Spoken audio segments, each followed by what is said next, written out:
3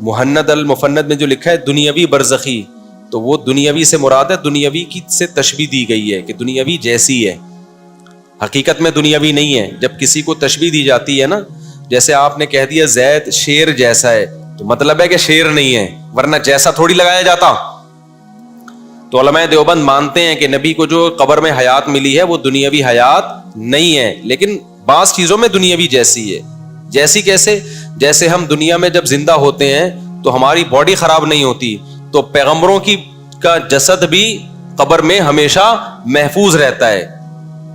جیسے کہ ایک حدیث میں بھی آتا ہے کہ اللہ نے پیغمبروں کے مٹی پر پیغمبروں کے جسموں کو حرام کر دیا ہے، پیغمبر کا بالکل تازہ جسم رہتا ہے. آج بھی سید الانبیاء صلی اللہ علیہ وسلم اپنی قبر مبارک میں بالکل اسی طرح آپ کی جسم سلامت ہے جیسا زندگی میں تھا.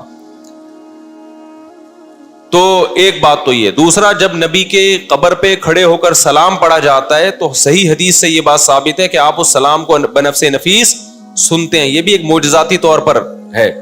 تو چند چیزوں میں اس کو دنیاوی سے تشبیہ دی گئی ہے، تو اس لیے دنیاوی جیسا کہہ دیا گیا، ورنہ حقیقت میں وہ دنیاوی نہیں ہے، برزخی حیات ہے، لیکن پاورفل، شہداء کی حیات سے بھی بڑھ کر ہے وہ. تو یہ عقیدہ ہے. مفتی صاحب، کیا کسی گناہ سے نیکیاں ضائع ہو جاتی ہیں؟ جی ہاں، ہو جاتی ہیں. زید ابن ارقم رضی اللہ تعالیٰ عنہ نے ایک معاملہ کیا، وہ سودی لین دین تھا، ان کو پتہ نہیں تھا کہ یہ سود ہے. حضرت عائشہ نے فرمایا کہ زید ابن ارقم کو بتاؤ کہ تم نے اگر یہ سودی لین دین کر لیا تو تم نے جو نبی کے ساتھ مل کے جہاد کیا ہے نا، اللہ اس جہاد کے اجر کو ضائع کر دے گا. تو جیسے نیکیاں برائیوں کو کھاتی ہیں، برائیاں نیکیوں کو کھاتی ہیں، تو یہ دونوں ایک دوسرے کو کھا کے ختم کرتے ہیں. جب آپ نیکی کرتے ہیں تو گناہ معاف ہوتا ہے اس سے، اور جب گناہ کرتے ہیں تو کوئی نیکی ضائع ہو رہی ہوتی ہے. گردے کے مریض کے لیے روزے کا کیا حکم ہے؟ روزہ رکھنے سے اگر اس کو نقصان ہو رہا ہے تو چھوڑ سکتا ہے بھائی، ورنہ نہیں چھوڑ سکتا.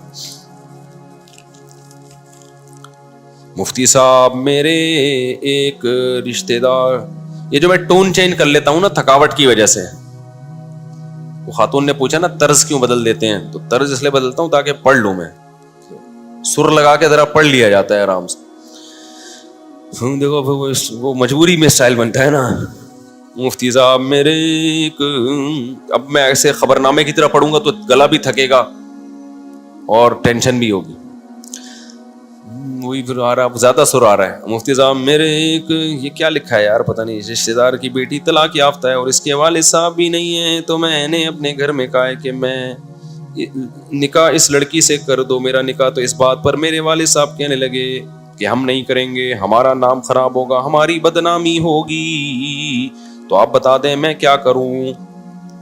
میری عمر 25 سال ہے اور اس لڑکی کی عمر 28 سال ہے، میرا اپنا کاروبار ہے. بھائی بدنام والد صاحب کو بتا دیں، بدنام نہیں ہوں گے، عزت ہوگی عقل مندوں کی نظر میں. ایک طلاق یافتہ سے شادی کی ہے، ان سے ملی ہے، باپ بھی فخر سے بتایا یار میرا بیٹے نے شادی کس سے کی ہے؟ طلاق یافتہ. تو یہ عزت کی بات ہے، یہ ذلت کی بات نہیں ہے. دوسری بات یہ کہ ایک اور شادی بھی کر لینا، ابا کو بتا دیں 4 شادیاں کر لینا، تو اس سے عزت سوسائٹی میں اور زیادہ بڑھنی چاہیے. بڑھے گی پھر بھی نہیں، لیکن بڑھنی چاہیے، ٹھیک ہے نا. تو ابا کو سمجھائیں، ابا مان جائیں گے انشاءاللہ. اور یہ عزت کی یہ ایسی ہے نا، شادی کرو جہاں سمجھ میں آ رہا ہے. جن لوگوں نے عزت کی خاطر بیٹھے ہوئے ہیں نا، عزت بھی گئی اور شادی بھی نہیں ہوئی.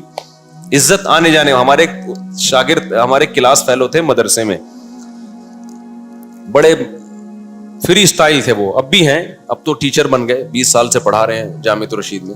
کلاس فیلو تھے ہمارے نا. تو وہ ہمیں کبھی استاذ کوئی ڈانٹتے کسی غلطی پہ، ہمیں بڑی شرمندگی ہوتی نا، بہت، کبھی دکھ بھی ہوتا، کبھی ٹینشن بھی ہوتی. وہ بندہ ایسا تھا، اس کو استاذ جتنا مرضی ڈانٹیں، کتنے مرضی تانے دیں، ان پہ کوئی اثر ہی نہیں. تو میں نے کہا یار آپ پہ کچھ وہ اثر ہی نہیں ہوتا، آپ کو اتنا ایک قسم کی بےزتی کر دی.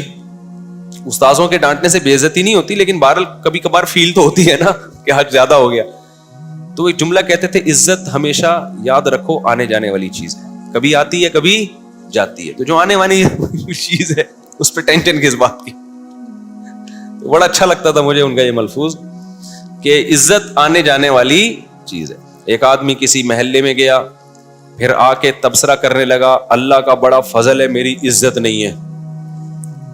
لوگوں نے کہا یار یہ تو غم کی بات ہے کہ تیری عزت نہیں ہے, خوشی کیوں منا رہا ہے؟ کہہ رہے عزت ہوتی نا تو آج بہت ذلیل ہو جاتا, میں کچھ ایسا کام کر لیا ہے جس سے کیا ہو جاتا, لیکن چونکہ عزت ہے ہی نہیں لہذا ذلیل بھی نہیں ہوئے. الٹا کام کرنے سے عزت دار آدمی ذلیل ہوتا ہے نا, جو پہلے سے ذلیل ہو وہ ذلیل ہوتا ہے؟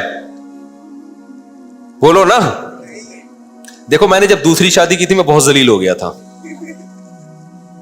طبیعت سے ذلیل ہوا تھا میں. جب ہو گیا نا پھر تیسری پہ وہ ذلیل نہیں ہوا میں, کیونکہ وہ جو جتنا ہونا تھا وہ میں دوسری پہ بولو ہو چکا تھا. تو پھر جب تیسری کی تو پھر نہیں ہوا میں ذلیل, کیونکہ وہ ہو چکا تھا میں ذلیل.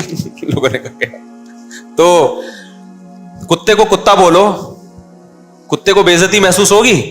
نہیں ہوگی, وہ تو ہے ہی کتا. اس کو پتا ہے یار میں تو کتا ہوں, کچھ اور بولو گے تو چوہا بولو گے تو شاید اس کو غصہ آ جائے. تو کچھ کام میں نہیں کہہ رہا کہ ذلیلوں والے کام کرنا شروع کر دو, لیکن کچھ کام ایسے ہوتے ہیں کہ وہ ہوتے اس میں عزت ہے لیکن لوگوں کو اس میں ذلت محسوس ہو رہی ہوتی ہے. تو ایک دفعہ کر لو, آپ وہ کر کے جتنی بے عزتی ہونی ہے ہو جائے گی, اس کے بعد آپ بے عزتی لیس ہو جاؤ گے, ٹھیک ہے نا؟ پھر وہ کام کرنے سے بے عزتی نہیں ہوگی. تو آپ یہ جو صاحب ہیں اس بیوہ سے شادی کر لیں یا طلاق یافتہ سے, ایک دفعہ طبیعت سے بے عزتی ہو جائے گی, پھر جتنی بھی شادیاں کریں گے بے عزتی نہیں ہوگی, کیونکہ عزت ہوگی ہی نہیں تو بے عزتی کا خوف بھی نہیں ہوگا. ایک دفعہ کرو, لیکن بیویاں مل جائیں گی آپ کو. یہ ٹائٹ ہو جائے گا کہ نہیں ہو جائے گا؟ ہم لوگ بچپن میں ٹائٹ کو بولتے تھے ٹینٹ ہو گیا, ٹینٹ. بچپن میں ہم بولتے تھے ٹائٹ کو کیا ہو گیا, ٹینٹ ہو گیا. تو وہ مجھے وہی لگتا ہے کہ ٹینٹ ہو جائے گا, ٹینٹ.